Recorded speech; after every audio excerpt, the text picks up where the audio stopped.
When I was young and growing up, I would watch and observe. I guess I had that sense of being a very keen observer from the time I was small.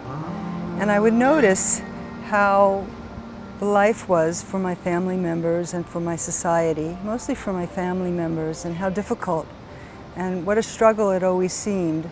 That every day they'd get up in the morning and rush through breakfast just to go to work hard. They were hard workers the whole day long to provide for the family, come home in the evening exhausted, but still have to make dinner so we could all have a hearty meal, and then space out maybe in front of the television set and fall asleep.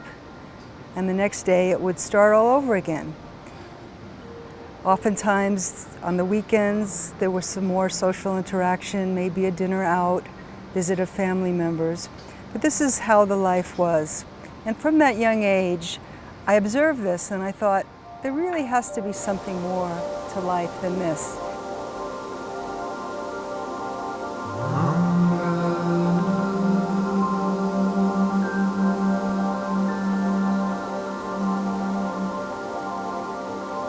And at one point, I was just sitting actually in my room with a girlfriend, and she put a little colored paper over a light.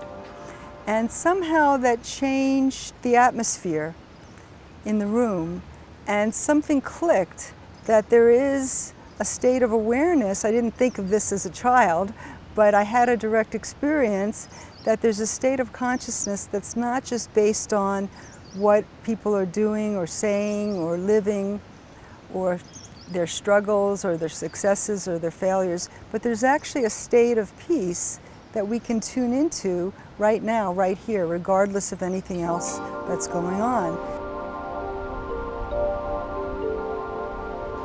Meditation, there can be a lot of misconceptions about it, thinking it's a technique, thinking it's making your mind peaceful, thinking it's some method that you have to sit on top of a mountain and shut everything out in order to experience. But meditation's actually our true nature. It's who we truly are. It's a state of awareness that's inherent in everyone. Everybody is that same self, that same consciousness. And to meditate, people have different ways where they've tuned into that. For me as a child, it was putting a little colored paper over a light and something happened. So the meditation is already there. So meditation is not making anything happen, but tuning into the space of meditation, and then the meditation takes care of itself.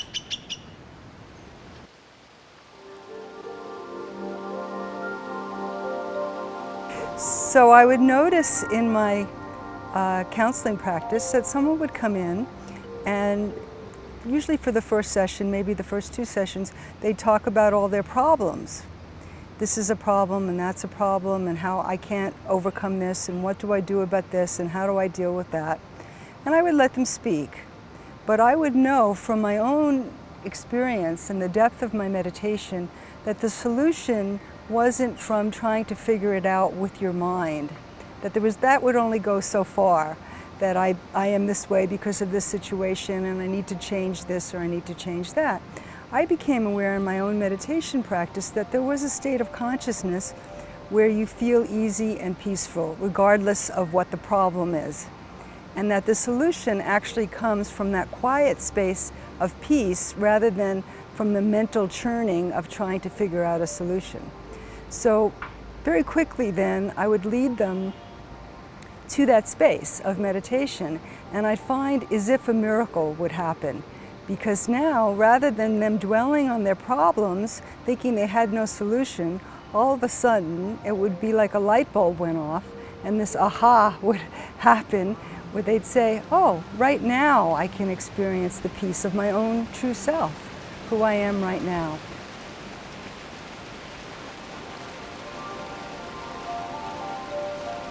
Those who have practiced, and have practiced in a way that's easy and clear and not confusing, and not based on really having to change anything, just to sit and watch, those who have practiced know that after your meditation session, the whole world appears differently to you.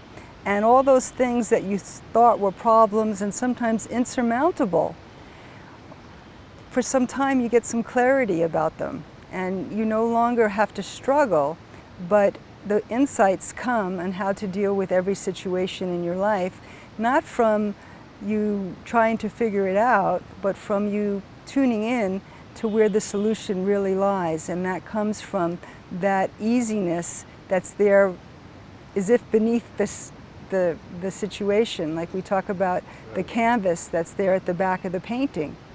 We take so much time to put the attention on all the different things and forms and people and situations and thoughts and feelings, and we forget that there's as if a canvas or a space that it all appears on. So now we're putting our attention on that space, and from that power of the space, from your own greatness, without you, there would be no world. You have to be there to see your world. So we put the attention on that, and from that the solutions appear, and then the life changes. And that's why we call it transformation meditation, because that transformation occurs. I didn't want a life like I saw my family and my society members had, which was maybe some moments of happiness, but a lot of suffering, disease, turmoil, difficulty, and struggle, and falling in love, falling out of love, marriage, divorce, all the different problems that human beings experience. And rather than my life just becoming that roller coaster of that, I found that with meditation, all these situations still occur, but the way that you get through them, the way that you deal with the situations is totally different now, because you have that perspective of the knower, of the one who's observing. And rather than just dealing with the situation, you're putting your attention on you as the observer, as the knower. And that knower's always okay. Regardless of whatever situation is happening, you're always okay. So by tuning into that space of okayness or peace or ease, then I couldn't really do anything else but share that with other people.